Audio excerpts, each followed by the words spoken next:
नमस्कार एवं उत्तर प्रदेश देख रहे हैं आप सभी और आपके साथ हूं मैं जयति मिश्रा। बुलेटिन की शुरुआत करेंगे इस वक्त की सुर्खियों के साथ। यूपी सरकार में बड़े फेरबदल के आसार, विधानसभा चुनाव से पहले होगा कैबिनेट विस्तार। 7 विधायकों को आज शाम दिला सकते हैं मंत्री पद की शपथ।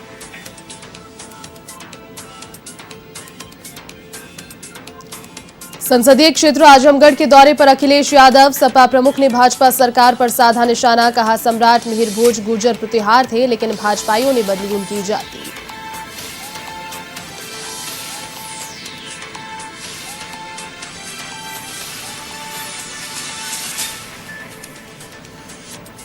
संयुक्त किसान मोर्चा का कल भारत बंद, कृषि कानूनों के विरोध में किया बंद का ऐलान। भारत बंद में आम आदमी पार्टी के समर्थन का दावा, आम जन से भी सहयोग की अपील।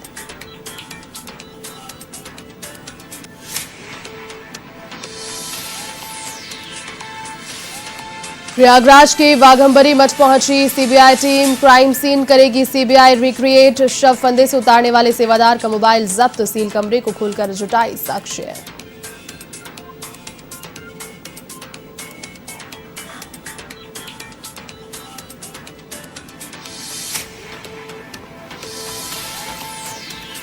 रायबरेली में एक परिवार पर टूटा रफ्तार का कहर, तेज रफ्तार ट्रक ने बाइक सवार को कुचला। हादसे में मां बेटे की मौत। सलून कोतवाली क्षेत्र के राघोपुर गांव की घटना।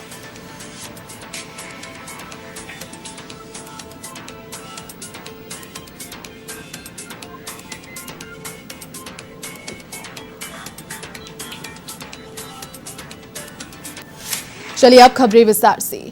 उत्तर प्रदेश में आज योगी सरकार की कैबिनेट का विस्तार हो सकता है। 6 से 7 नए मंत्री इसमें शपथ ले सकते हैं। राज्यपाल आनंदीबेन पटेल राजभवन पहुंच रही है। बताया जा रहा है कि विधानसभा चुनाव में 6 महीने से कम का समय शेष है। ऐसे में राजनीतिक समीकरण साधने के लिए भाजपा ये प्रयोग कर रही है। जिन विधायकों का नाम मंत्री पद के आगे के लिए चल रहा है, जिसमें जितिन प्रसाद, पलटू राम, संजय गौड़, संगीता बिंद, दिनेश खटीक, धर्मवीर प्रजापति, बेबी रानी मौर्य और छत्रपाल गंगवार के नाम चल रहे हैं। 19 मार्च 2017 को सरकार गठन के बाद 22 अगस्त 2019 को उत्तर प्रदेश की योगी सरकार ने मंत्रिमंडल विस्तार किया था। उस दौरान मंत्रिमंडल में 56 सदस्य थे। कोरोना के चलते 3 मंत्रियों का निधन हो चुका है। हाल ही में राज्य मंत्री विजय कुमार कश्यप की मौत हुई थी, जबकि पहली लहर में मंत्री चेतन चौहान और मंत्री कमल रानी वरुण का निधन हो गया था। इसी के बाद से प्रदेश मंत्रिमंडल में कई स्थान खाली हैं। उत्तर प्रदेश सरकार में अधिकतम 60 मंत्री बनाए जा सकते हैं। मौजूदा मंत्रिमंडल में 23 कैबिनेट मंत्री, 9 स्वतंत्र प्रभार मंत्री और 22 राज्य मंत्री हैं, यानी कुल 54 मंत्री हैं। इस हिसाब से 6 मंत्री पद अभी भी खाली हैं। ऐसे में योगी सरकार अगर अपने कैबिनेट से किसी भी मंत्री को नहीं हटाती तो भी 6 नए मंत्री बनाए जा सकते हैं।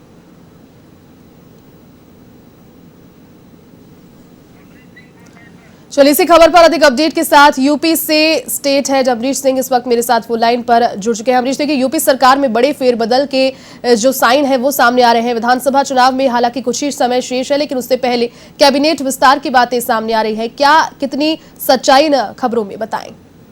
बिल्कुल, जैसे अगर पिछले 1 साल की बात करें तो जिस तरीके से चुनावी समीकरण के तहत बार बार ये सुगबुगाहट निकल के बाहर आती है कि मंत्रिमंडल विस्तार हो सकता है। अगर याद हो तो अभी से 6 महीना पहले मोदी सरकार के बहुत ही घनिष्ठ आईएएस रहे AK शर्मा को MLC बना के जब उत्तर प्रदेश में भेजा गया था, भाजपा की सदस्यता दिलाकर जब भेजा गया था, और ये भी सुगबुगाहट हो रही थी कि इनको MLC बनाया जा सकता है और MLC बनाकर इनको अभी प्रदेश के मंत्रिमंडल में शामिल किया जा सकता है, क्योंकि 9 जिले से AK शर्मा आते थे और गुजरात कैडर के आईएएस थे। लेकिन जब उनको कोई भी मंत्रिमंडल का उस वक्त विस्तार नहीं हुआ, उसके बाद उनको प्रदेश में उपाध्यक्ष, भाजपा प्रदेश उपाध्यक्ष की उनको एक पोस्ट दी गई और तब से ये मामला जो है वो स्थिर था। लेकिन कल शाम से ही फिर से मंत्रिमंडल सुगबुगाहट की खबर आने लगी, क्योंकि अगर बात करें राजनीतिक और जाति समीकरण की तो उत्तर प्रदेश में अभी भी 6 पद ऐसे रिक्त हैं जिस पर जाति समीकरण के तहत वोट साधने की कोशिश भाजपा सरकार कर सकती है। और ऐसे में कुछ बड़े मंत्री जो कांग्रेस सरकार में थे, जिनमें प्रमुख जितिन प्रसाद, जिनको कुछ समय पहले ही अभी भाजपा में शामिल कराया गया, उनका नाम प्रमुख रूप से है। दूसरा बड़ा नाम है उत्तराखंड की राज्यपाल रही बेबी रानी मौर्य। इसके अलावा निषाद पार्टी के ही संजय निषाद को भी इसमें मंत्रिमंडल में शामिल किया जा सकता है, जिनको अभी 2 दिन पहले ही भाजपा के साथ जिनका गठबंधन हुआ है निषाद जी, पार्टी जी। का, तो ये वो राजनीतिक समीकरण है जिनको भाजपा जरूर साधना चाहिए, क्योंकि जातिगत वोट जो है वो बहुत जरूरी है। क्योंकि चेतन चौहान, कमल रानी वरुण और राजकुमार कश्यप 3 मंत्रियों का निधन हुआ है जी। और उससे भी सीटें रिक्त हुई हैं। तो 60 में से 54 सीटें अभी पूर्ण है, लेकिन 6 रिक्त हैं अभी भी। तो इन पर उन लोगों को साधने की कोशिश की जाएगी, उन जाति को जिन जाति के अभी भी लोग कैबिनेट में नहीं है। जी अमरीश, इसके अलावा कितनी अभी जानकारी मिल रही है, कितने मंत्री यहाँ पर, क्योंकि कई ऐसे स्थान हैं जो कि जिस तरीके से आपने जानकारी दी कोरोना की वजह से जो रिक्त हो गए हैं, योगी फिलहाल 7 विधायकों को मंत्री पद की शपथ दिला सकते हैं, ये जानकारी अभी सामने आ रही है। बिल्कुल, आज 1 बजे राज्यपाल ने कैबिनेट के कुछ मंत्रियों को अपने घर पर लंच के लिए इनवाइट किया था जी। और राज्यपाल दाहा सिंह वो लखनऊ लौटी हैं। लखनऊ लौटकर उन सभी मंत्रियों को जिनकी प्रमुख भूमिका हो सकती है, क्योंकि पहले बात ये भी निकल कर आ रही थी कि कुछ मंत्री ऐसे भी हो सकते हैं जिनको हटाया जा सकता है, लेकिन अब चूंकि चुनाव नजदीक है, 6 महीने का समय शेष है, तो ऐसा कुछ भी भाजपा अलगमान नहीं करना चाहेगा जिससे कि उन मंत्रियों में या उनके जो सहयोगी हैं या कार्यकर्ता हैं उनमें निराशा फैले। तो ऐसे में उन 6 जो रिक्त पद हैं उन पर पहले फोकस होगा सरकार का कि उन 6 मंत्रियों की जो जगह रिक्त है उसको भरा जाए। और ऐसे में जो नाम अभी आपने और हमने बताया उन नामों पर विशेष रूप से चर्चा होगी, क्योंकि वो नाम ऐसे हैं जिनका उत्तर प्रदेश में जाति समीकरण पर अच्छी पकड़ है और वो अपने जाति में एक अच्छी पैठ सकते हैं और जरूर 2022 के चुनाव में भाजपा को उनसे मदद मिल सकती है, क्योंकि पिछड़ा और अति पिछड़ी ये ऐसी जाति है जिस पर सभी राजनीतिक दल इस पर फोकस किए हुए हैं। दूसरा है ब्राह्मण चेहरा, क्योंकि ब्राह्मण चेहरा कहीं ना कहीं कमजोर है, क्योंकि उप मुख्यमंत्री दिनेश शर्मा को जिस तरीके से उप मुख्यमंत्री बना के ब्राह्मण चेहरे के रूप में स्थापित किया गया था, उस तरीके से वो अपने अगर देखा जाए तो अपने पद के साथ उस तरीके का न्याय नहीं दिखा सकी है, क्योंकि ब्राह्मणों के रूप में हमेशा से इस तरीके से बात हुई है। और पिछड़ों की बात करें तो केशव मौर्य ने जरूर अपने काम से और अपनी कार्यशैली से एक मजबूत पकड़ अब पिछड़ों में बना रखी है। तो एक अति पिछड़ा और एक ब्राह्मण वर्ग ऐसा है जिस पर पकड़ बनाना बहुत जरूरी है। बिल्कुल बिल्कुल, चलिए अमरीश, बहुत शुक्रिया फिलहाल तमाम जानकारी के लिए।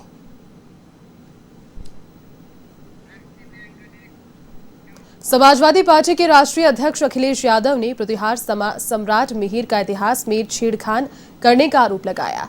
अखिलेश यादव ने सोशल मीडिया पर पोस्ट करते हुए लिखा कि सम्राट मिहिर भोज गुर्जर प्रतिहार थे, ये इतिहास में पढ़ाया जाता रहा है, लेकिन भाजपाइयों ने उनकी जाति ही बदल दी, ये निंदनीय है। सपा प्रमुख ने कहा कि हम हर समाज के मान सम्मान के साथ हैं। उन्होंने कहा कि अपने संसदीय क्षेत्र के आजमगढ़ दौरे के दौरान ये सभी बातें कही, जहां पर वे पूर्व मंत्री बलराम यादव के घर पर शोक सभा में जाएंगे।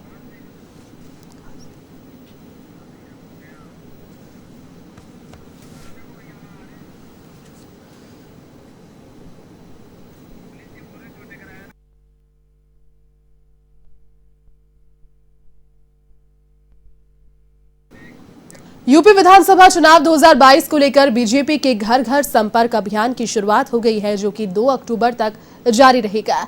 इस अभियान को लेकर प्रदेश अध्यक्ष स्वतंत्र देव सिंह ने पश्चिम विधानसभा क्षेत्र के लोगों से संपर्क किया और मोदी सरकार और साथ ही योगी सरकार के 4.5 साल की उपलब्धियों को लोगों तक पहुंचाया है।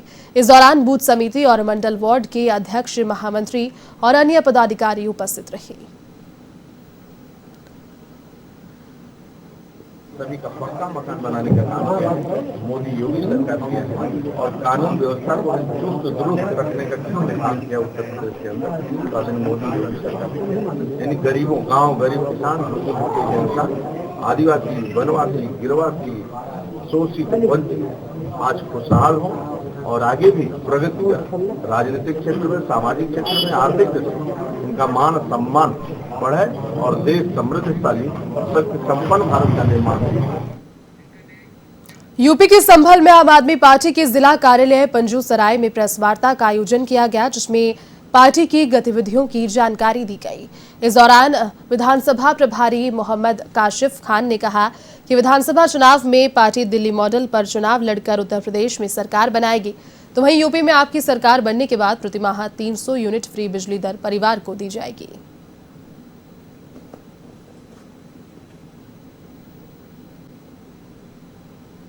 हमारी हमारी जो पार्टी है अरविंद केजरीवाल जी की आम आदमी पार्टी, ये दिल्ली के अंदर पिछले 10-12 साल से हम ये सब काम कर रहे हैं।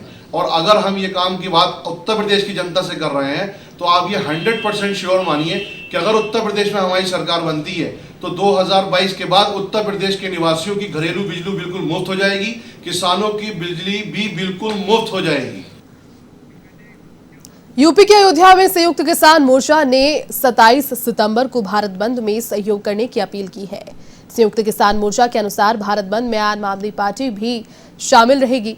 ऐसे में किसान मोर्चा की ओर से केंद्र सरकार के रवैये का विरोध किया जाएगा। इसी बीच मोर्चा के अध्यक्ष मायाराम वर्मा ने इस आंदोलन में सबसे सहयोग की अपील की है।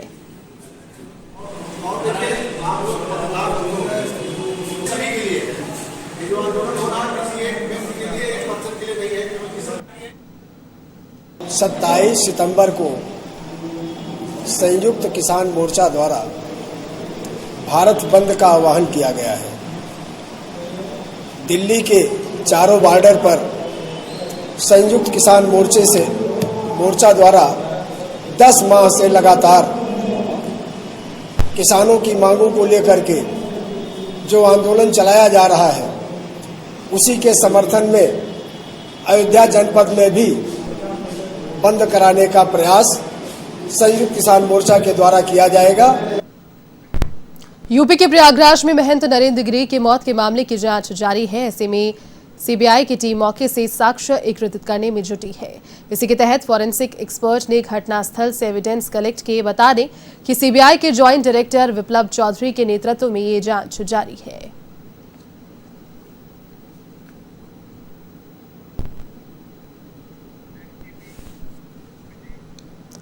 यूपी के कन्नौज में प्रदेश सरकार के निर्देश पर कोविड की संभावित तीसरी लहर से बच्चों को बचाने के लिए राजकीय मेडिकल कॉलेज में 100 बेड का पीआईसीयू बनाया गया है और वेंटिलेटर से लेकर सभी व्यवस्थाएं पूरी की गई है, जिसका लखनऊ के डॉक्टर जीएस गर्ग और सीएमओ डॉक्टर विनोद कुमार ने औचक निरीक्षण किया। उन्होंने बताया कि कॉलेज में तीसरी लहर को देखकर सभी व्यवस्थाएं की गई। मरीजों का डेमो देखा गया कि अगर अचानक कोई पीड़ित मिल जाता है तो उसका इलाज कैसे किया जाएगा।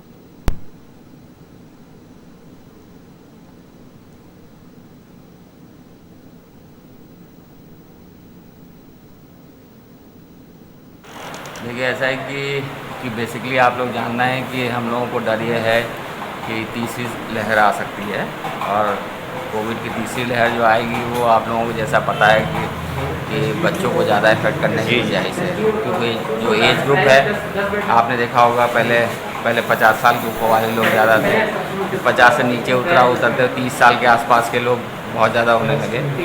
उसी तरह से जो है अब जो ये वेव है उसमें ये मान के हम चल रहे हैं कि 18 साल के नीचे वाले बच्चों को भी का भी जो है इन्वॉल्वमेंट होने की गुंजाइश है।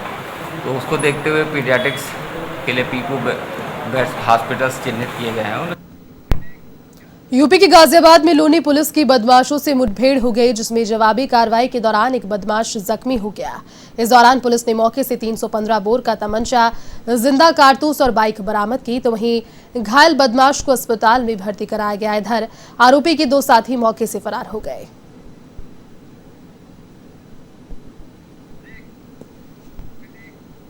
रायबरेली में सड़कों पर रफ्तार का कहर एक परिवार पर टूट पड़ा। यहां के सलोन कोतवाली क्षेत्र के रघुपुर गांव में एक तेज रफ्तार ट्रक ने बाइक को जोरदार टक्कर मार दी, जिससे बाइक सवार मां बेटे सड़क पर गिर गए।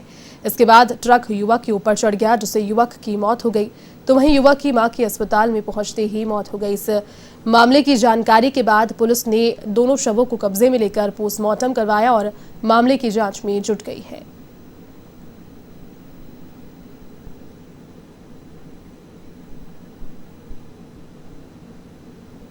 रसूलपुर में 2 लोगों की घटना हुई है, जो कि बेटे और माँ थे। इनकी ट्रक से रसूलपुर के पास घटना हुई है और दोनों हमारे यहाँ सामुदायिक स्वास्थ्य केंद्र में मृत घोषित यहाँ पे किया गया है, क्योंकि वो ब्रॉड डेड आए हुए थे। हाँ, दोनों एक्सप्रेस जब हमारे यहाँ आए थे सामुदायिक केंद्र में तो दोनों मृत थे। और यूपी के मथुरा से फिलहाल एक बड़ी खबर का रुख करेंगे। रफ्तार का कहर यहां भी देखने को मिला। ट्रक ने 2 बाइक सवारों को टक्कर मार दी और एक टक्कर से बाइक सवार की मौत हो गई, दूसरा घायल हो गया। दरअसल मथुरा से राया की ओर ये बाइक सवार जा रहे थे। घटनास्थल पर मौका पाकर फरार हो गया चालक। घायल बाइक सवार का अस्पताल में फिलहाल इलाज जारी है।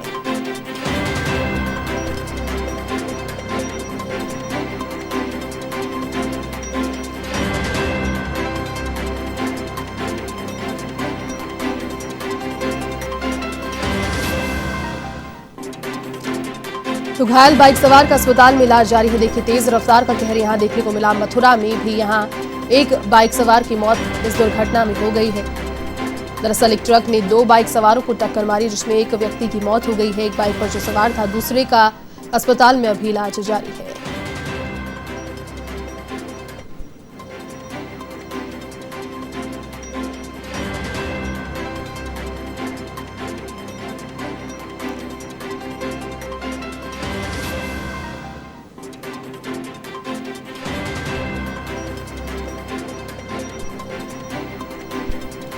तो यूपी के मथुरा में रफ्तार का कहर देखने को मिला। रायबरेली में भी एक दर्दनाक हादसा हुआ, जिसके बाद मथुरा में भी तेज रफ्तार का कहर देखने को मिला।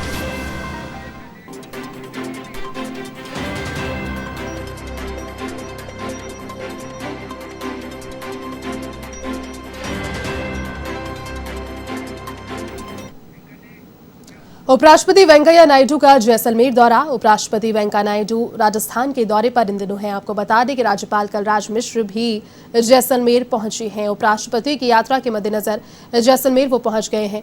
एयरपोर्ट पर अधिकारियों ने राज्यपाल की अगवानी की। संभागीय आयुक्त doctor Rajesh Sharma, ADG police Sanjay Agarwal, जिला collector Ashish Modi, SP doctor Ajay Singh सहित कई अधिकारियों ने राज्यपाल का स्वागत किया। दरअसल 26 सितंबर यानी आज जैसलमेर के एयरफोर्स बेस पर स्वागत उनका किया गया। सेना के सीनियर ऑफिसर्स अब उपराष्ट्रपति का स्वागत करेंगे। शाम 4 बजे लोंगेवाला पोस्ट पर वो जाएंगे, जहां 1971 के जंग के शहीदों को नमन करेंगे। शौर्य स्थल पर हथियारों, सैन्य वाहनों और ट्रकों को देखने का कार्यक्रम भी उनका रहेगा। साथ ही उपराष्ट्रपति नायडू का 5 दिवसीय राजस्थान यात्रा का कार्यक्रम प्रस्तावित है। चलिए इसी खबर पर अधिक अपडेट के साथ जैसलमेर से सहयोगी योगेश गज्जा इस वक्त मेरे साथ वो लाइन पर जुड़ चुके हैं। योगेश, देखिए राज्यपाल कलराज मिश्र पहुंच गए हैं और अब उपराष्ट्रपति वेंकैया नायडू भी पहुंचने वाले हैं। क्या पूरा 5 दिन का जो कार्यक्रम रहेगा उसका क्या फिलहाल रूपरेखा रहेगी, बताएं। जी जयती, मैं बताना चाहता हूं कि उपराष्ट्रपति वेंकैया नायडू जैसलमेर पहुंच चुके हैं। उन्होंने जैसलमेर एयरपोर्ट पर लैंडिंग की थी। उसके साथ ही जो कलराज मिश्र है और राजस्थान के कैबिनेट मंत्री बीडी कल्ला है, जैसलमेर विधायक रूपाराम है, उन्होंने उनकी अगवानी की और वहां से वो सीधे सर्किट हाउस पहुंचे हैं, जहां पे उन्होंने उनको गार्ड ऑफ ऑनर दिया गया। यहाँ पर कुछ विश्राम करके वो सीधे अपने निजी विमान से तनोट-राय मंदिर जाएंगे, जो भारत पाक बॉर्डर पर स्थित है। वहां पर वो पूजा अर्चना कर वहां पर सेना के जवानों से मिलेंगे और उनका हौसला अफजाई करेंगे।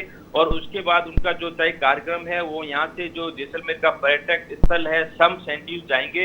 वहां पर वो कैमल सफारी का भी लुत्फ उठाएंगे। उसके बाद लोक नृत्य और लोकगीत भी देखेंगे और उसके बाद वो सड़क मार्ग से वापस सर्किट हाउस आएंगे। वहां पर वो विश्राम करके कल उनका यहाँ पे जो वॉर म्यूजियम है वहां पर जाएंगे और उसके बाद में वो जोधपुर के लिए प्रस्थान करेंगे। जी चलिए योगेश, बहुत शुक्रिया तमाम अपडेट के लिए।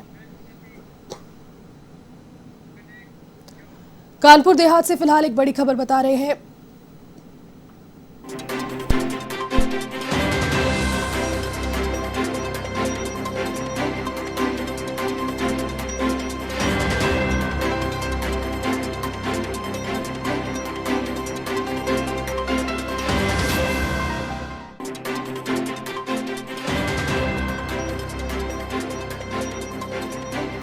बड़ी खबर आपको कानपुर देहात से बता रहे हैं। कुएं में उतरे 2 युवकों की मौत हो गई। दरअसल बकरे को निकालने के लिए कुएं में दोनों युवक उतरे थे। कुएं में जहरीली गैस के चलते इनकी मौत हो गई। फायर कर्मियों ने दोनों युवकों को बाहर निकलवाया है। गजनेर थाना क्षेत्र के शंकरपुर गांव की ये घटना।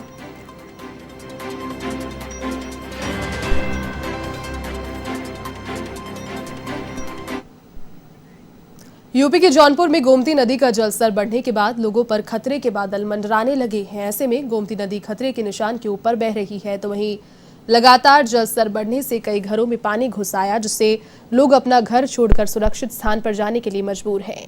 तो वहीं प्रशासन की लापरवाही के चलते स्थानीय लोगों को भारी परेशानी का सामना करना पड़ रहा है।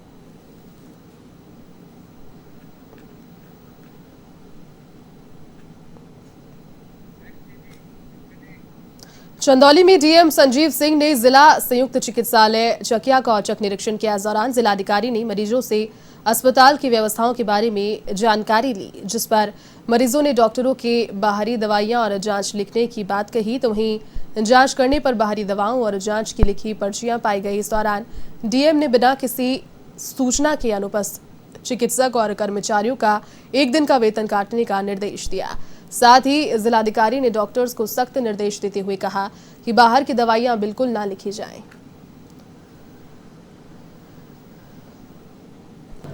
माननीय मुख्यमंत्री जी का दिशा निर्देश है कि जो हमारी स्वास्थ्य सेवाएं हैं उनकी गुणवत्ता और जनता को जो सेवाएं प्रदान की जा रही हैं उनको जो है ससमय इलाज उपलब्ध कराया जाए, जिसके क्रम में आज संयुक्त जिला चिकित्सालय चकिया का निरीक्षण किया गया है। जो यहाँ मरीज इलाज कराने आए थे उनका फीडबैक भी लिया गया है। तो डॉक्टरों की उपस्थिति जांची गई है, उसमें ये पाया गया है कि कई सारे डॉक्टर अनधिकृत रूप में अनुपस्थित हैं और उनका कोई एक्सप्लेनेशन नहीं है। इसके आधार पर उनका वेतन काटा जा रहा है 1 दिन का। साथ ही जो बाहर से दवा लिखने की भी शिकायतें थी कि डॉक्टर बाहर की दवाएं लिख रहे हैं, निर्देश है कि सॉल्ट को ही लिखा जाए और वो जो दवाएं उपलब्ध हैं जिला चिकित्सालय में पर्याप्त दवाओं की उपलब्धता भी है, उनको प्राथमिकता पर उपलब्ध कराया जाए। इसलिए कुछ इस तरह की स्लिप्स प्राप्त हुई हैं, इनकी जाँच करा के संबंधित दोषी डॉक्टरों के खिलाफ कार्रवाई की जाएगी।